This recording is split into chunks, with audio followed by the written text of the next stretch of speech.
When funding for the National Electric Vehicle Infrastructure Program, or NEVI program, was halted by the Trump administration, many speculated that the deployment of high-speed electric vehicle charging equipment here in the U.S. would grind to a halt. Nothing could be further from the truth. In fact, in the first half of 2025, more high-speed electric vehicle chargers have been installed in the country than ever before. One of the companies leading the charge is a new infrastructure company called IONNA. IONNA was formed by a partnership of some of the largest auto manufacturers in the world: General Motors, Stellantis, Honda, Toyota, Hyundai, Kia, Mercedes-Benz, and BMW all got together, pooled their resources, and said, we want to light up North America with high-speed electric vehicle chargers. They made this announcement about a year and a half ago. They started installing the infrastructure about 6 months ago, and they've already installed many sites and have hundreds of high-speed DC fast charging stalls already operational. And they've been operating at a really rapid pace for this industry. And IONNA aims to not only install high-speed charging, but to improve upon what they feel was, in many instances, not exactly the type of charging experience that it wanted its customers to have. And that includes they're installing all high-speed 400 kilowatt DC fast chargers. All their locations, they tell us, are going to be in safe, well-lit spots. Some DC fast charging locations are in areas where maybe people don't feel comfortable at night when they're alone, and IONNA promises that all of their locations will be in safe, well-lit areas. They'll always have restrooms. They'll have food and beverage either on site or very close by. In many instances, they're going to have what they call a driver's lounge, where people can go inside and relax while their car's charging. And whenever possible, the sites are going to have canopies that cover the charging stalls. And that's kind of what this video is about here today. And that's because a few months ago, IONNA opened up a site in Pennsylvania, which was the closest site to where I live. It's about 100 miles from my house, a little less than 100 miles. So I traveled there. It was at a Sheetz and checked out the location. I made a short video on it, and it was a good charging experience. But IONNA promised to have a canopy at that location, and it wasn't installed when they did their grand opening of the site. But now the canopy is installed. And to commemorate the partnership that IONNA has with Sheetz installing their chargers at Sheetz locations, they're going to do a ribbon cutting ceremony today with the new canopy installed, and the CEOs of both companies are going to be there. So I'm going to hop in my Rivian R1S, drive out to Scranton, and check out the new facility, well, the new canopy. I've been at the facility, but I want to see how the canopy looks and hopefully chat with both CEOs, talk about the partnership that they have and how it benefits their company. So with that said, let's get into it.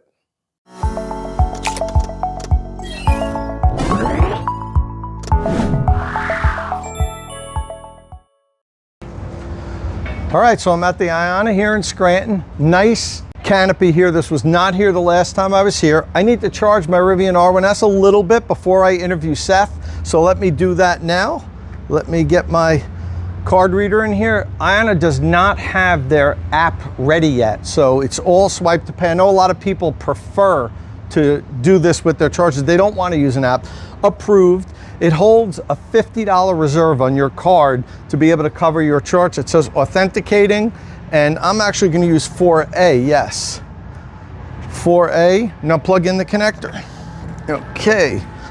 They have these nice long arms that can swing out if you need it to, so that's important because CCS cars have their ports all over the place, unlike Tesla cars that are always in the left rear. Plug in. Let's check out over here. Preparing charging session, initializing, preparing power delivery. Let me get this thing out of the way. Currently charging 35 cents per kilowatt hour. And that's a temporary price on the IONNA network. They haven't really announced what their pricing structure is going to be long term. But for now, they're charging 35 cents per kilowatt hour. Okay, so I'm charging, and I'm currently at 30%. I want to get this up to around 40 or 50%. That's all I need, and in order to make it home. And we're already up over 100 kilowatts. This probably is going to jump up over 200 kilowatts. I would expect that 30% state of charge with my Rivian. Let's see what we get up to. And then I'm going to go into Sheetz, grab a cup of coffee, and then come back and talk to Seth. You're already up over 202 kilowatt, 203. All right, that's cool. So check back when I have Seth Cutler, CEO of IONNA, out here, and we'll talk about the network. Okay, so I'm here with Seth Cutler, CEO of IONNA. Seth, give me a handshake. Good to see you again, Tom. Nice to see you again. Always a pleasure. You might have seen my video. I had one of the first videos with Seth and Ricardo talking about the IONNA network after they announced that they were going to take on this Herculean effort. Yep. So it's good to see you here. Number one, we're here to talk about the canopy that you installed. I was here when this station first opened up. It's the closest IONNA to my house currently, but you didn't have this canopy. That's right. Talk a little bit about your policy with canopies. Sure. Are we going to see these everywhere, it's a good question. I'll start with, every time I talk to you, you see more and more progress. So I remember we sat with you in Apex, and we were just starting construction of the recharger there, and then you saw it come together. You were here in December, you saw this site come, now you see a canopy. And so constantly moving at this IONNA speed. And because of the IONNA speed, what we're trying to do is prioritize getting chargers in the ground before anything else. And as you know, permitting, construction takes time. Canopies can slow things down. So we bias towards action to get reliable chargers where customers need them with the amenities that they want, which is why we partner with Sheetz for a number of our locations. And we're coming back in this round 2 now to start installing canopies. This was the first one to get as a round 2. Okay, but as far as policy-wise, are they going to be on all of your convenience store locations, or how do we know if the site has a canopy or if it doesn't? Yeah, so we look at sites in basically 3 tranches. There's some sites that will get canopies out of the gate. So you saw that with our Garner location, Apex, other types of locations across the country that have gone live already.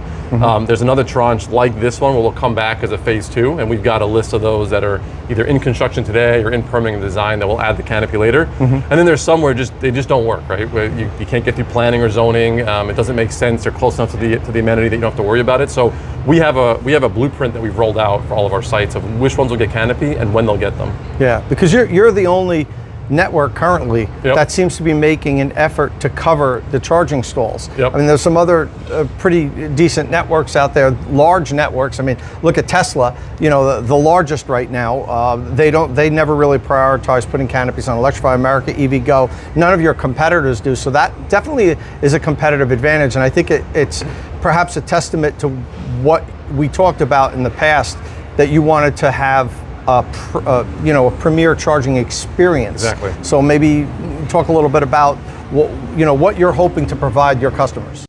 State of Charge is powered by Qmerit, North America's premier installer of electric vehicle charging equipment. After I've helped you decide which charger to buy, follow the link in the description of my videos and have Qmerit install it. And if you do follow that link, Qmerit will waive the $150 installation deposit. But this is an exclusive offer for State of Charge followers. So in order to get that offer, you must follow the link in the description of my videos. Yeah, and I think that's the point, right? Is what we talked about in the past, and what we've demonstrated with our sites is it's not just about charging. Customers are looking for an experience when they show up. You know, you could easily put a charger in the back of a parking lot. It's not well lit. It doesn't feel safe. The comfort's not there, the amenities aren't there. So for us, it was really important to redefine what charging should be in terms of thinking about the overall experience that a customer has physically and then also digitally. So for us, the canopy is an element. It's not the only element, right? But you see every site has trash cans, things as simple as that, car care, to make sure that we're not just thinking about the interface of charge to car, but the overall experience that a customer has at these locations. Okay, so let's talk about the experience. I notice here we've got 4 NAC stalls and 6 CCS1 stalls. Correct. That kind of seems like the balance that I'm seeing in your locations. Is that your formula, 60-40 right now? Exactly. And will that evolve as more NACS vehicles come on the market? Absolutely. So we made a decision early on to be 40% NAC, 60% CCS at every site. our plan is, as we start to see, propagation of NACS into the ecosystem and more cars adopt NACS, we'll start to shift more towards a higher percentage of NACS. And we have the ability to come back in later and retrofit to be able to serve those customers as well. Okay, so I know you have plugs that can accommodate any vehicle, Yep. but I have to talk about third-party adapters. Yep. The networks like Electrify America, EVgo, and Tesla has said that they only want adapters being used that are sold by the automaker. Yep. And I understand that because there's a lot of super low-quality adapters out there. I've done a lot of videos on adapter safety. But now we're starting to see adapters come to market that are UL certified, that have passed UL 2252 certification. Amphenol was the first one to do that. There's a couple others that I've talked to the companies that will soon be announcing that they have UL 2252 certification. What's your thought on using UL approved adapters, even though they weren't the adapter sold by the automaker? Yeah, so we very much have a similar stance in the market that we want to make sure that any adapter used are ones that are approved by the OEMs. We go through a lot of testing with our OEM partners, not just on adapters, but on full interoperability, plug and charge, et cetera. So we want to make sure that the experience works, it's safe and reliable. And so we want to make sure that whatever adapter is being brought into the ecosystem has been approved by the OEM before we'll allow it. Okay, so it's not just having UL certification isn't enough. You want the automaker to say that's a good adapter. It's approved, and IONNA works with the automaker. We work with the automakers to say, yep, we approve it as well. Okay, that sounds reasonable. So let's talk a little bit about your progress. You mentioned every time I talk to you, make progress. Yep. Your first site went live in February, right? The official ribbon cutting was February, but technically last December, but yes. Yeah. But you're officially open. You did a soft opening. Exactly. Yeah, I'm going to go by the official opening. I think it was like February 2nd or 3rd or something 4th, like that. Yeah, February 4th. And I was down there. You're 6 months in. Yep. 6 months or 8 months, however you want to look at it. How many sites are open? Yep, there's 21 sites open right now. And how many charging stalls are functional? 212 today. And how many are in construction? So we have 21 sites open right now. We have another 21. So 21 live, 21 are in construction right now, so 42 total. 42. And I saw a number floated out there recently as far as how many stalls are in either being under construction or permitted. Correct. What's that number? Yeah, so the quick stats are over 400 bays, charging bays, are in construction or beyond, meaning they're either in construction, they're mechanically complete, waiting for utility transformers, or they're live for customers. Roughly half of those are live right now. And then in addition to that, we've contracted over 3,000 bays across the country. Right, so over 3,000 is the number that you're either open or you're under contract to open. Exactly, and when we're under contract, we go right into design and right into permitting. So there's a significant amount of stuff, we'll call it, number of bays in permitting right now, waiting for permits to come out and for us to continue to accelerate our deployment machine. And I've been watching how fast, you seem to have been able to compress the time of permitting to opening. You benefited from maybe not coming to market first, but now you're here and you're moving very quickly. You've been in this industry for a while. IONNA was not your first rodeo, but still, I'd like you to give me two things. I want to know one thing that surprised you in a positive way, that actually went better than what you expected. Sure. And one thing that you didn't see coming and has been a problem. Okay, no, that's a good question. You put me on the spot there. So I think that's what I'm here for. I appreciate it. I wasn't prepped, you can tell. So look, I think one thing is I've been in the industry for 13 years now, and I think charging in general has come a long way in the industry. Right? If you think back, 10 years ago, interoperability was a big problem between cars and chargers. I think overall, the industry has made huge strides moving forward in terms of interoperability and quality and reliability of the assets of the network. So I think that was a bit surprising. We were geared up to ensure that if it wasn't there, that we were able to handle it. But it was a pleasant surprise that the industry has moved that far, that fast. Yeah. I think the part that was the most surprising was, to your point about, hey, there's been folks before us and it was a bit easier. It really hasn't though, right? Like we're still seeing things take longer than we want to get through permitting. We're still seeing interconnection taking longer than we want with utilities. And so even though this is not a new industry anymore and it's not in its infancy, there's still timelines that take longer than we would like, and we have to work around those and be creative about how we move things faster, just like we wait, hey, let's not put the canopy in now, start with the charger. So the reason we've been able to be successful, we talk about this IONNA speed, biasing towards action, finding ways around problems and finding solutions to get things live faster. Okay, last question, which I give you every time we talk. I think you know what's coming. Pull-through stalls. Okay. How many sites have pull-through stalls? We have 3 sites today with pull-through stalls. Okay, and we're going to see that proliferate, Yes, please? absolutely. You know we Absolutely. need that. No, It's such an underserved part of DC fast charging. 1000%. Everybody complains that, and the industry is hoping that you guys are the ones that make this work better than what so that's a big part of it, Seth. No, 1000%, and it's top of mind when we try to find locations to make sure we can go do that. Obviously, one of the reasons we buy land, when we do ground leases, which other networks don't do, is it gives us a lot more freedom and flexibility in designing the sites. So you look at Garner, you look at the Apex location, there's more things that we can do there because we've got the space to play, it's our property to work with. So we are definitely trying to get as many pull-through stalls as possible, just like we're trying to get as many canopies, because to your point, we got to make sure the experience works for everybody and that they can really charge their cars in a way that works for them. Okay, listen, that's it. Congratulations. Awesome. This looks awesome here. Thank you so much. Thanks again for taking the time to talk to me, and hopefully it won't be too long till we have that next conversation. Exactly. I'm going to stay on top of you guys. I'm rooting for you. I know you are. We got it. We got to keep pushing. I appreciate it. Okay, so I'm here with Travis Sheetz, CEO of Sheetz. Yes. And that's not a made-up name. That's his last name, which I just found out today. Yeah, which is pretty cool. Like, I asked him for his last name. He's like, Sheetz. And I was like, but no, that's a cool story. Yeah. So this is fantastic. I think the electric vehicle community is happy to see that Sheetz is deploying chargers. This isn't your first go-around with chargers. I've used chargers from another network at Sheetz locations down in different states. Yeah. So it's good to see that you're open to other networks. Yeah. Tell me, what is it about IONNA that made you guys say, okay, we'll partner with you also? Yeah, we like what they brought to the table. We like the partnership with multiple original equipment manufacturers, or car companies, and so and the impact that can have and the reach that can have, right, based on the vehicles that are on the road. Yeah. So we love partnerships like this, and they certainly know this business and we know our business, but we feel like together we can really provide the great customer experience that people are looking for. So we're excited about it. We're excited about the look and the canopy, which is very unique.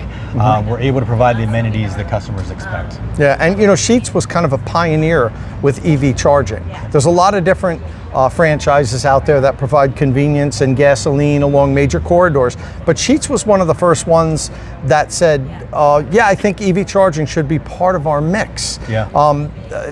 Could you maybe what made you decide that? Because I know, and I talked to other like management from other convenience franchises, and they're like, yeah, we're not sure that this is going to be something that we're going to do. Yeah. But you guys kind of saw ahead of time, yeah, this is the future. Yeah. And what was it bringing that decision to the table? I think a couple of things. I think our vision here is to put Sheetz as we know it out of business, which just means constant evolution, right? Yeah. So we're always looking ahead.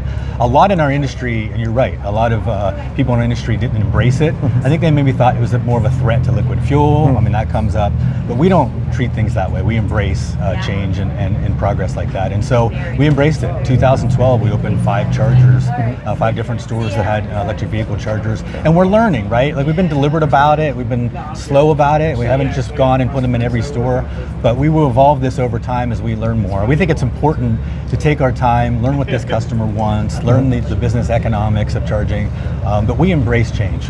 Okay. Last question. Do you envision a day where there's more throughput with your electric vehicle chargers than there are with your gas pumps? I mean, listen, how could I argue that, right? Maybe not in my lifetime, or certainly my career here, because I'm not working for 50 more years, but I think it would just evolve over time. I think there's some things like the economics and things that need to get in place. Standards are important, right? This is a step forward in having a standard, chargers that a lot of people can use.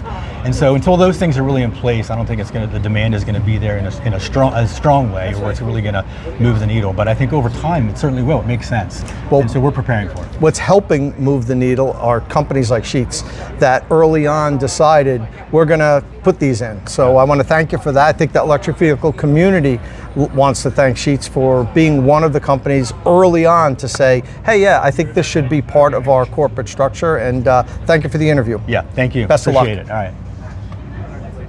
And once again, I'd like to thank Travis and Seth for coming on State of Charge, taking some time out of this ceremony to speak with me. So what do you guys think about the business model of convenience stores with DC fast charging? I've long advocated for it. I always thought that it made perfect sense. Now, not in every situation. There's a lot of different types of locations that are going to be necessary for DC fast charging. But I like the convenience store model because, well, number one, it's already proven to work for refueling vehicles. Many of these convenience store franchises are located along major corridors. Most of them are open 24/7. A lot of them have seating where you could sit inside and have a coffee or grab a sandwich or a snack while your car's charging. Most of them have plenty of parking, so that's taken care of.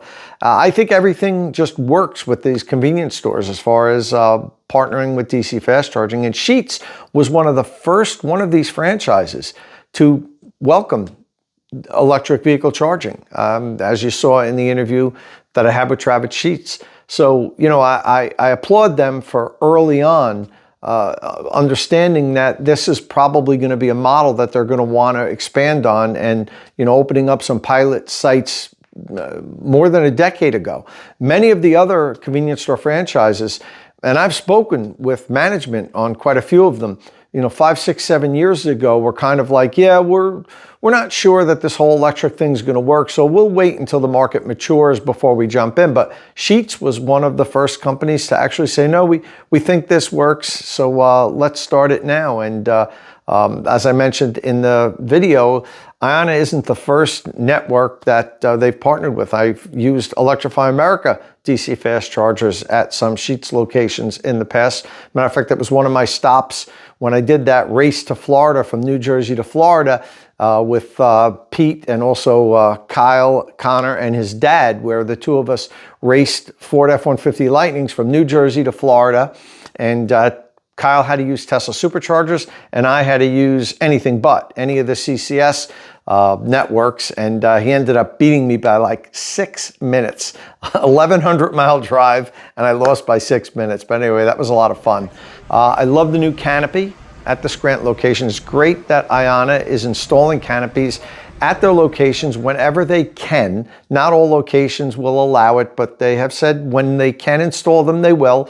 And it seems like they're trying to offer a premium charging experience with the canopies, with the food and beverage, well-lit areas. Some of their rechargers even have windshield washer buckets like you get at gas stations so you can wash your windshield. They all have trash receptacles. I can't tell you how often I've gone to DC fast charging sites on other networks and there was no trash receptacle anywhere. And there's garbage just spewed all over the place, which, you know, on one hand, it's not the network's fault.